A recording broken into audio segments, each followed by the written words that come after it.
Caros irmãos, boa noite a todos, sejam bem-vindos a mais um estudo. Hoje do livro Sinal Verde, pelo Espírito André Luiz, intitulado Ver e Ouvir.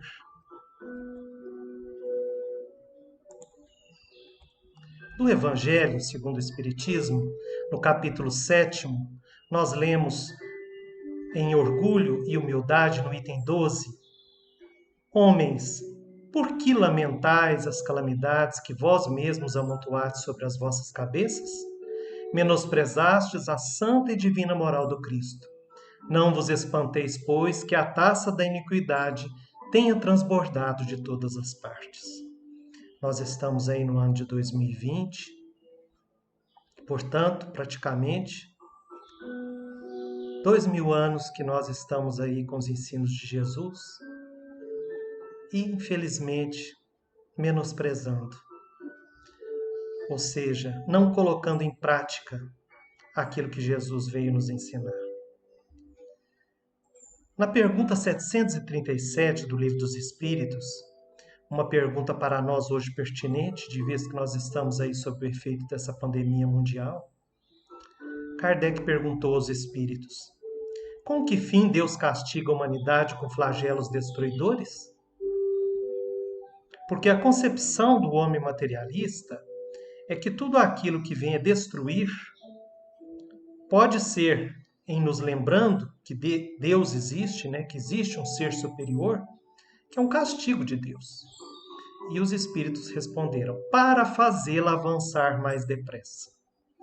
Não dissemos que a destruição é necessária para a regeneração moral dos espíritos, que adquirem em cada nova existência um novo grau de perfeição? É necessário ver o fim para apreciar os resultados. Só julgais essas coisas do vosso ponto de vista pessoal, e as chamais de flagelos por causa dos prejuízos que vos causam. Mas esses transtornos são frequentemente necessários para fazerem que as coisas cheguem mais prontamente a uma ordem melhor, realizando-se em alguns anos o que necessitaria de muitos séculos.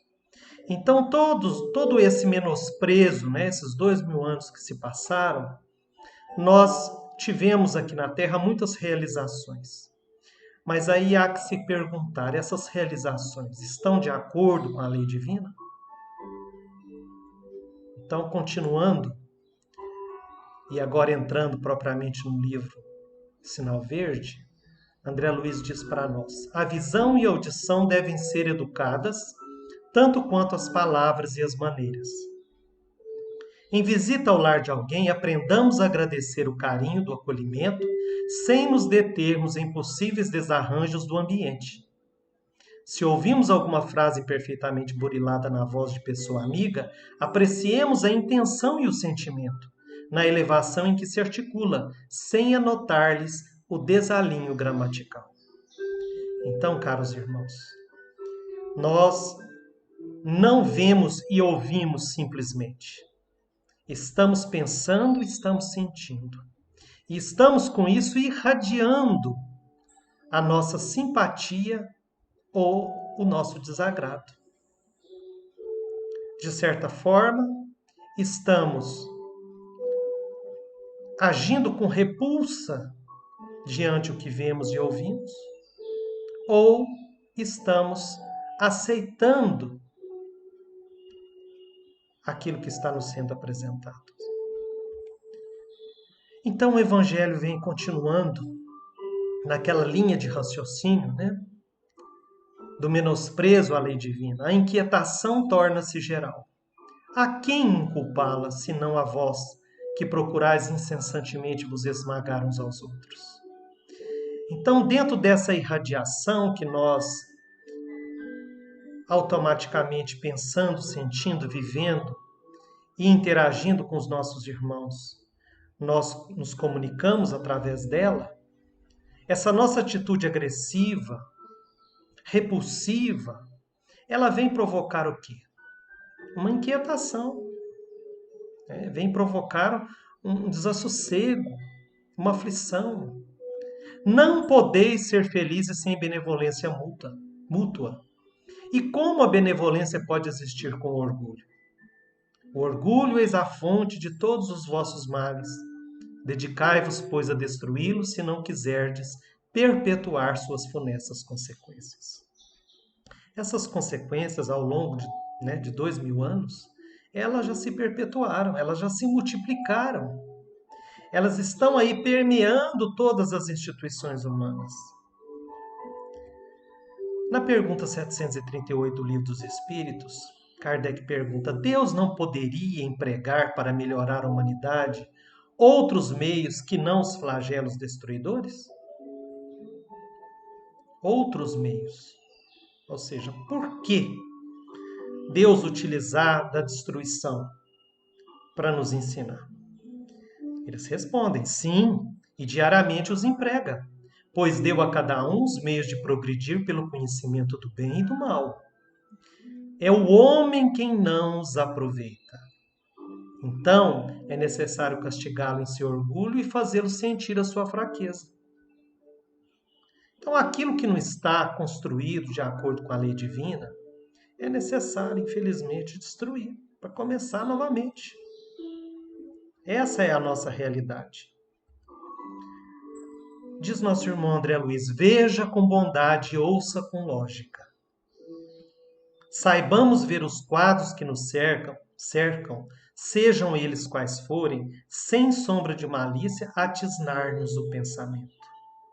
Então, o nosso pensamento deve estar focado na lei divina. Na lei divina, que é uma lei de quê? De amor e de justiça.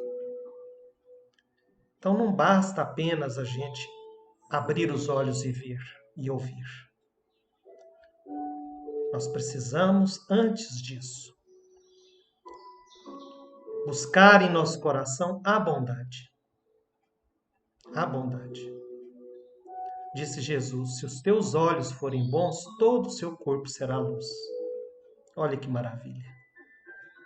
Então, não seremos influenciados por aquilo que vem de fora, simplesmente. O nosso sentimento vai buscar, em bases de sintonia, aquilo que existe fora de nós. Então, saibamos ver os quadros que nos cercam com bondade e usando o nosso pensamento conectado com os ensinos de Jesus, arquivados em nosso espírito, para explicar aos nossos sentimentos aquelas imagens, aqueles fatos, aqueles sons que nos desagradam, que nos chocam. Só um meio se vos oferece para isso, diz o Evangelho, para combater o orgulho, mas esse meio é infalível. Tomai por regra invariável de vossa conduta a lei do Cristo, lei que tendes repelido ou falseado na sua interpretação. E aí a gente pode dizer, hoje, com propriedade, século de cupidez e de dinheiro, dizeis. Sem dúvida, mas por que deixastes as necessidades materiais usurpar sobre o bom senso e a razão? Porque cada um quer se elevar acima do seu irmão. Hoje, a sociedade sofre disso as consequências. Não esqueçais que um tal estado de coisas é sempre um sinal de decadência moral. E é essa moral que nós estamos precisando elevar. Na pergunta 740 do Livro dos Espíritos, Kardec perguntou: os flagelos não seriam igualmente provas morais para o homem, pondo-o às voltas com as necessidades mais duras? Eles responderam: os flagelos são provas que proporcionam ao homem a ocasião de exercitar a inteligência, de mostrar a sua paciência e a sua resignação ante a vontade de Deus. Então, quando nós estamos numa condição aflitiva, desafiadora, nós precisamos, constrangidos por aquela circunstância, usar todos os recursos da nossa inteligência. Mudar a forma de fazer. Melhorar essa forma para contornar aqueles obstáculos. Mas não são todos que têm possibilidade de fazer isso. E aí o que vai acontecer? Muitos vão sofrer. Vendo e ouvindo, qual vai ser a nossa reação? Nós vamos deixar o orgulho falar mais alto? Ou nós vamos ir ao encontro daqueles nossos irmãos para, de certa forma, orientá-los, alertá-los? Nós vamos ter paciência, aceitação para com aquilo que seremos obrigados a deixar? Vamos saber renunciar? Vamos, para atender o nosso próximo, a necessidade mais premente dele do que a nossa, vamos esquecer de nós mesmos? Então, isso vai fazer com que nós desenvolvamos os sentimentos de abnegação, de desinteresse próprio e de amor ao próximo, se nós não formos dominados pelo egoísmo, que é um filho dileto e primeiro do orgulho. Registrando anedotas inconvenientes, diz nosso irmão André Luiz, em torno de acontecimentos e pessoas, tenhamos suficiente coragem de acomodá-las no arquivo do silêncio, porque precisamos saber ouvir, respeitar a opinião do outro,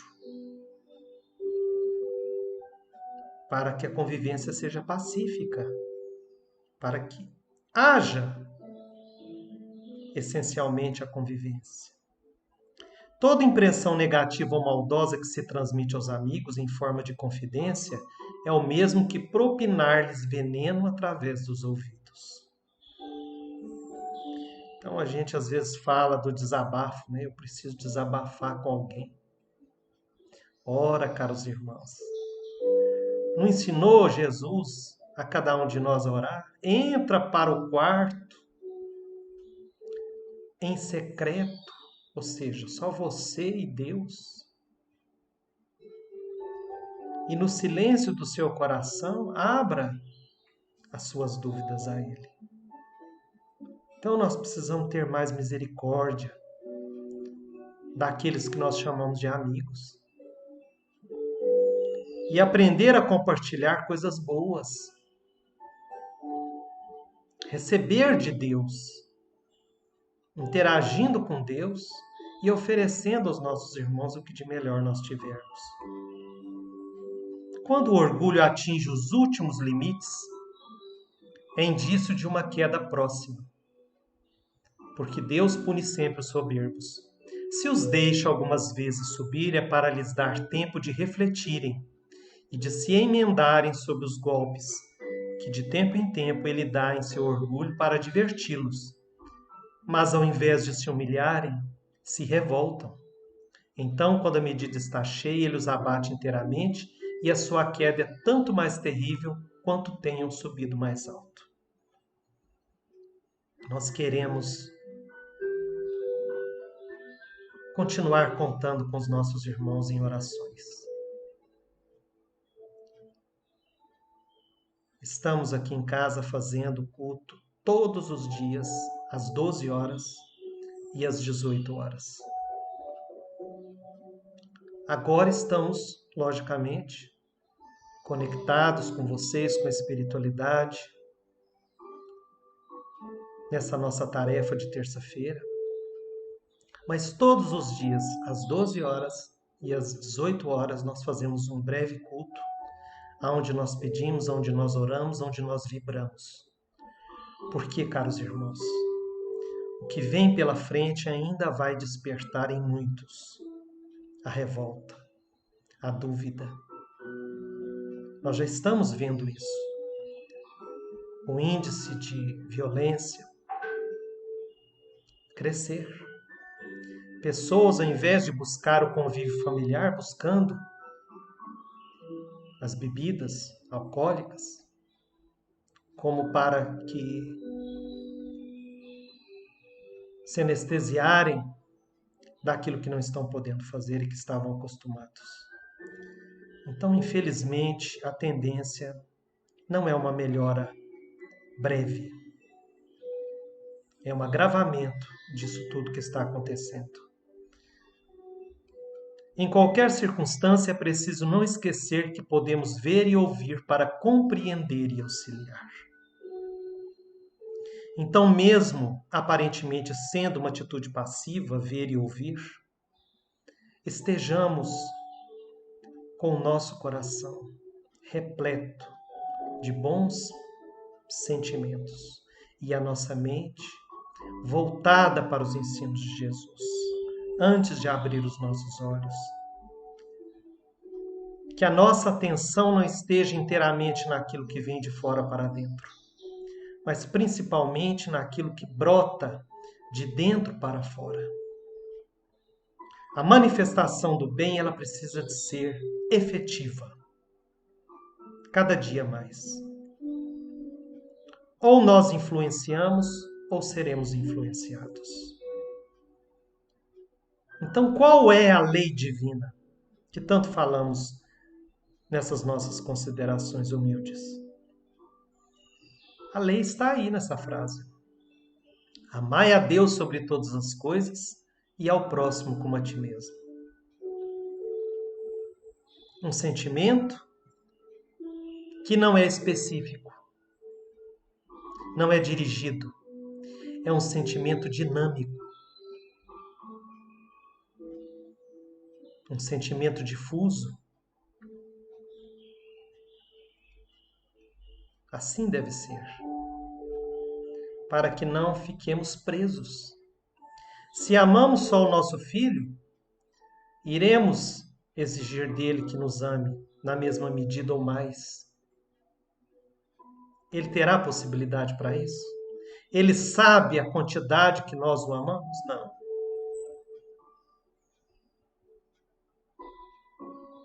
Então, o sentimento do amor verdadeiro, ele não é restrito à família, a um grupo. Não. O amor que Jesus veio nos ensinar. Amai-vos como eu vos amei. É um sentimento imenso, irrestrito. Então nós precisamos ter esse sentimento, aprender esse sentimento.